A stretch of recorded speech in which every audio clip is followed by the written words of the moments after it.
Hello students, I hope you understand 8 questions of exercise 7.2 which we have already done related to congruence of the triangles. The next 2 questions only left with this chapter, that is question number 9 and question number 10. Let us understand these questions. First of all, 9th question. In triangle ABC and in triangle PQR are to be congruent, or name one additional pair of corresponding parts. What criteria did you use? Now, what we have to show here, if triangles are congruent, now it is given that triangles are congruent and one additional pair means few parts are equal that are given in the diagram. Now we have to represent which part we required to make these two triangles to be congruent. हमें कुछ parts equal दिए गए हैं, representation दी हुई है और ये दोनों कॉन्ग्रुएंट है, ये भी दिया हुआ है. सिर्फ हमें एक पार्ट बताना है जिसके साथ अटैच होके ये दोनों कॉन्ग्रुएंट बनेंगे. Alright, let us start writing and understand the complete diagram. Now, triangle ABC and triangle.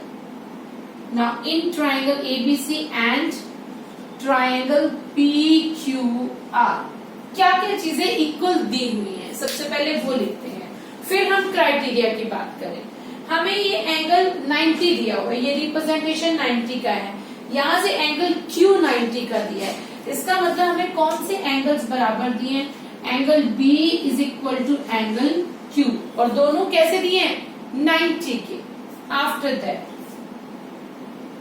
हमें दिया गया next is angle C is equal to angle R. Angle C is equal to angle R. Okay, हमें सिर्फ दो angles बराबर दिए गए हैं. अब एक बात को अंडरस्टैंड करो ध्यान से, यहाँ पे दो एंगल 90 है. ओके, अगर हम यहाँ RHS क्राइटेरिया लेते, right hand side, right hypotenuse side criteria, अगर हम इसकी बात करते तो हमारे पास क्या क्या होना चाहिए था? राइट एंगल होना चाहिए था. ओके, राइट एंगल दोनों में है. H मीन्स हमारे पास H दोनों के बराबर होनी चाहिए थी, वो नहीं दी हुई हमें बराबर. राइट. सेकंड, नेक्स्ट साइड हमें एक बराबर देनी चाहिए थी, कोई भी दोनों में से एक साइड बराबर देनी चाहिए थी. अब हमारे पास ऑप्शंस क्या हैं, हम क्या कर सकते हैं? हमने सिर्फ वन एडिशनल पेयर बताना है. यहाँ देखो ध्यान से, it is given that only one additional pair you can attach, एक से ज्यादा नहीं. If you want to use RHS ना, तो हमारे पास ना तो H है जो इक्वल हो, ना ही साइड है जो इक्वल हो, तो हम ये क्राइटेरिया यूज नहीं करेंगे. Now understand this concept also. हालांकि ये राइट एंगल ट्रायंगल है, लेकिन ये जरूरी नहीं है कि राइट एंगल ट्रायंगल में हर बार RHS ही यूज हो.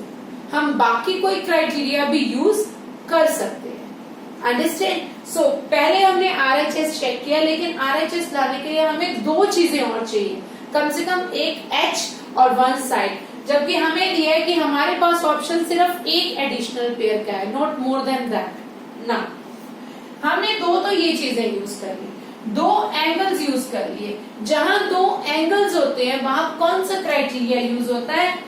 Angle side angle. इस क्राइटेरिया में दो एंगल्स यूज होते हैं, तो हम इस क्राइटेरिया को यूज करेंगे. ये क्राइटेरिया बनाएंगे, दो एंगल्स हमें गिवन है, राइट, लेकिन बीच में साइड नहीं है, और साइड कौन सी होनी चाहिए? इंक्लूडेड साइड होनी चाहिए. Right, angle side angle. तो इसका मतलब हम कौन सी साइड की बात करें? हम बात करें BC साइड की और इधर से QR साइड की. बिकॉज ये बिल्कुल क्लियर है, जब B एंगल Q के बराबर है तो obviously B point, B vertex Q के कॉरेस्पॉन्ड में है, ऐसे ही C R के कॉरेस्पॉन्ड में है ऑब्वियसली. तो एक इसके कॉरेस्पॉन्ड में हो गया P के, ये गिवन है दोनों चीजें. अब ये अगर हम एक पेयर ये वाला इक्वल ले लेते हैं इन साइड्स को, क्योंकि हमारे पास वन का ऑप्शन है, अगर हम ये साइड इक्वल ले लेते हैं तो हम यहाँ कौन सा क्राइटेरिया लगा सकते हैं? Angle side angle, angle side angle. इस क्राइटेरिया से हम कह सकते हैं कि ये ट्रायंगल्स क्या होंगे, कॉन्ग्रुएंट होंगे। सो ये दो चीजें हमें गिवन है और एक हमने एडिशनल पेयर यूज कर लिया। ओके, अब इसको लिखना कैसे है, कैसे आपने इसका सॉल्यूशन देना है। जब हम इसका आंसर लिखने पे आएंगे तो हम ऐसे करेंगे, here we use angle side angle criteria and for that angle side angle one by one, जैसा क्राइटेरिया है वैसे ही सारी चीजें आपने लिखी हैं। पहला एंगल कौन सा, angle B. Angle B is equal to angle Q, और ये क्या है, हमें ये चीज हमें गिवन है, right. Second side B C is equal to Q R, B C is equal to Q R. ये वो एडिशनल पेयर है जो हमने सपोज किया, one additional pair of corresponding. All right, now this is one additional pair जो हमने suppose किया। All right, after that angle कौन सा रह गया, आप angle C is equal to angle R, angle C is equal to angle R। तो ये हो गया एंगल साइड एंगल क्राइटेरिया, और ये भी क्या है हमारे पास, ये भी गिवन है। ये आपने लिखना है कि आपको कहां से मिला। One criteria we used in this question because एक का हमें ऑप्शन दिया हुआ था, एक हम ले सकते हैं। तो एंगल साइड एंगल आपने सभी क्वेश्चंस में, जो हमने अब तक क्वेश्चंस भी किए हैं, सब में आपने क्राइटेरिया के अकॉर्डिंग पार्ट्स लिखने हैं। अंडरस्टैंड करो, लेकिन एंड में आंसर हमेशा क्राइटेरिया के अकॉर्डिंग दो। जो क्राइटेरिया यूज कर रहे हो अकॉर्डिंगली आप सारे पार्ट्स मेंशन करोगे, सो दैट आपका क्राइटेरिया बिल्कुल क्लियर होना चाहिए कि आप किस क्राइटेरिया से कह रहे हो कि ये दोनों क्या होंगे, triangles congruent. So here we use the criteria, and for that criteria these are used, and according to this criteria the triangles are congruent. So angle ABC is in congruency with the triangle PQR. Triangle ABC is congruent to angle PQR using the criteria angle side angle. All right, I hope you understand this question. The next question, that is the 10th question, is given us triangle ABC is congruent to triangle FED. Now both triangles are congruent, it is given. Now explain why. Why means we have to explain the criteria, according to which criteria these are equal. All right, let us understand this question. First of all, हमें क्या क्या दिया गया है, हमें दो angles एक side दिए, दो एंगल और एक साइड दिए। तो हम अगर क्राइटेरियाज की बात करें, हमारे पास क्राइटेरिया है S S S, angle side angle side, और आर एच एस क्राइटेरिया। ये क्राइटेरिया हमारे पास है, जिसमें से पहला है साइड साइड साइड। यहाँ पे ये क्राइटेरिया तो ऑब्वियसली फॉलो बिल्कुल भी नहीं हो रहा, क्योंकि सिर्फ एक साइड इक्वल दी है और कोई भी साइड हमें इक्वल नहीं दी, तो ये क्राइटेरिया नहीं होगा। ऑलराइट, उसके बाद एंगल साइड एंगल, ये पॉसिबल है क्राइटेरिया, क्योंकि दो एंगल्स ऑलरेडी इक्वल दिए हैं और एक साइड भी दी हुई है। ओके, तो अब उसके बाद हम देखेंगे कि क्या कंडीशंस पूरी हो रही है नहीं, बट इसकी पॉसिबिलिटी है। Okay, next side angle side, उस क्राइटेरिया की भी पॉसिबिलिटी नहीं है क्योंकि दो साइड चाहिए, नो। अब बात करते हैं आरएचएस की। हालांकि ये राइट एंगल ट्रायंगल है, these two are the right angle triangle, फिर भी आरएचएस क्राइटेरिया फॉलो नहीं होगा। क्यों नहीं होगा आरएचएस क्राइटेरिया? आरएचएस में राइट एंगल होना चाहिए, वो है। ओके, एच का मतलब क्या हुआ? एच का मतलब हाइपोटेन्यूज बराबर होने चाहिए, जबकि वो नहीं है। इसका हाइपोटेन्यूज हमारे पास है AC, जिसके साथ 90 एंगल नहीं होता, इसका है DF। तो ये दोनों चीजें हमारी बराबर नहीं है। और एक साइड, ओके, साइड बराबर है लेकिन H बराबर नहीं है, तो हमारे पास ये क्राइटेरिया भी फॉलो नहीं होगा। मैंने पहले ही बताया, जरूरी नहीं है कि 90 डिग्री का एंगल दिया है तो RHS ही लगना है। अब हम बात करते हैं एंगल साइड एंगल की, क्योंकि हमारे पास यही एक ऑप्शन है इसमें जो हम प्रूव कर सकते हैं। ऑलराइट, नाउ अगर हम यूज करना चाहते हैं एंगल साइड एंगल क्राइटेरिया, तो हमारे पास जो है एंगल तो ठीक है, दो एंगल्स दिए हैं, लेकिन हमारे पास साइड इंक्लूडेड होनी चाहिए, जबकि यहाँ पे हमारे पास डिफरेंट साइड दी है। इंक्लूडेड का मतलब ए बी साइड होनी चाहिए थी जो बराबर होती एफ ई के, जबकि वो नहीं दी हुई। अब हम इसको कैसे प्रूव करें?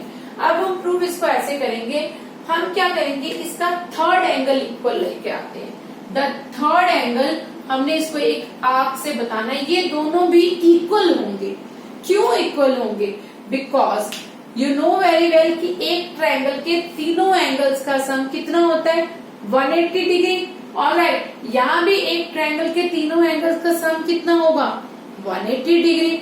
ऑलराइट, तो और इसके जब दो एंगल्स इक्वल हैं तो थर्ड एंगल भी अपने आप से इक्वल होगा, as the sum of three angles of a triangles are 180।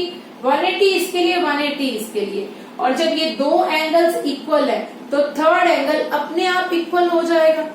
Right, हम यहाँ पे ये रिप्रेजेंट भी कर सकते हैं। सपोज मैं इसे ये 90 का एंगल है, राइट, ये एंगल मैं 1 कह देती हूँ, ये एंगल मैं 2 कह देती हूँ। ऐसे ही इसको नाम 1 का दे दिया और इसको नाम 2 का दे दिया, या इसको अभी आप डिफरेंट नाम दे दो 3 का। ठीक है, अब आप देखो ये दोनों तो 90 डिग्री के एंगल है, ये तो इक्वल है, इनकी तो वैल्यू हमें मालूम है। राइट, इस एंगल का नाम मैंने 1 लिया तो इसका भी 1 ले लिया। क्यों 1 ले लिया? क्योंकि ये इक्वल ऑलरेडी दिए होते हैं। इस ट्रायंगल का मुझे मालूम नहीं है ये इक्वल है या नहीं, मैं प्रूव करके दिखाती हूँ। ये एंगल 2 मान लिया, ये एंगल क्या मान लिया हमने? 3 मान लिया।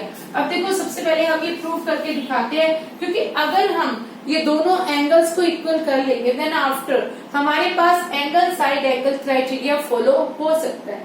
सी the angle side angle, the angle side angle, that is जो साइड इक्वल दी है वो इंक्लूडेड साइड बन जाएगी। अब कैसे प्रूव होगा?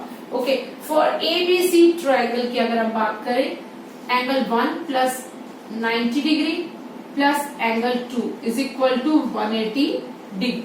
अगर हम इसकी बात करें, angle 1 plus 90 plus angle 3 is equal to 180 degree. अब देखो ये दो इक्वेशंस बन गई, दोनों की वैल्यू 180 डिग्री है। आप दोनों को बराबर रख के देखो, so it implies angle 1 plus 90 degree plus angle 2 is equal to angle 1 plus 90 degree plus angle 3। ठीक है, हम दोनों को बराबर रख सकते हैं क्योंकि दोनों की वैल्यू बराबर है। अब ये देखो 1 प्लस 90 यहाँ पे है, 1 प्लस 90 यहाँ पे है, ये तो दोनों चीजें इक्वल हैं। आप इन दोनों को यहाँ से अगर कैंसिल आउट भी कर दो, मतलब दोनों इक्वल हैं, तो ये हटा भी दो, तो हमें कंपैरिजन में क्या मिल जाएगा? Angle 2 is equal to angle 3। ठीक है, और ये किसकी हेल्प से हुआ? एंगल सम प्रॉपर्टी की हेल्प से। ऑलराइट, ये 180 डिग्री क्यों है यहाँ पे? By angle sum property. आप यहाँ लिख भी सकते हो साइड पे, बाय एंगल सम प्रॉपर्टी। तो ये सारा जो हमारे पास प्रूव हुआ कि ये एंगल इक्वल है, किससे हुआ? एंगल सम प्रॉपर्टी से। उसके बाद अब हम इसका लिखते हैं criteria. Now using the criteria, so by criteria, so by angle side angle criteria, सबसे पहले एंगल, कौन सा एंगल हमने लेना है? 90 डिग्री का।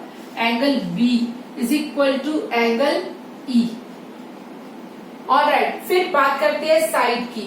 Side B C, that is B C is equal to, B से सी की बात हुई है तो ई से डी की बात होगी, ई डी, क्योंकि पॉइंट की कॉरेस्पॉन्डेंस आपने ध्यान में रख के करनी है। बी सी की बात हुई तो ई डी की बात हुई। आफ्टर दैट थर्ड एंगल कौन सा हो गया जो हमने अभी प्रूव किया है? Angle C is equal to angle D.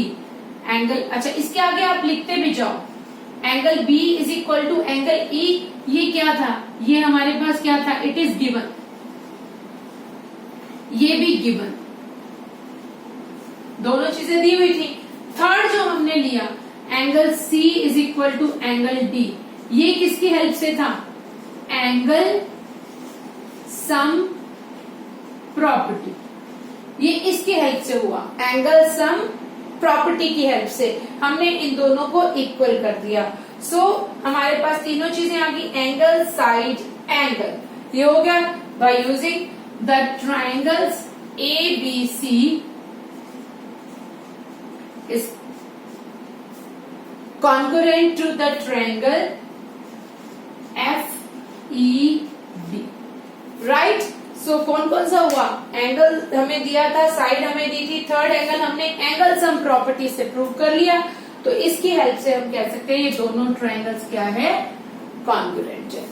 Alright, तो ये जरूरी नहीं है स्टूडेंट्स कि आपके पास राइट एंगल ट्रायंगल है तो RHS यूज होगा, और क्राइटेरिया भी यूज हो सकते हैं। I hope you understand the complete chapter of the congruency. So complete your exercise, both the exercise in your notebooks.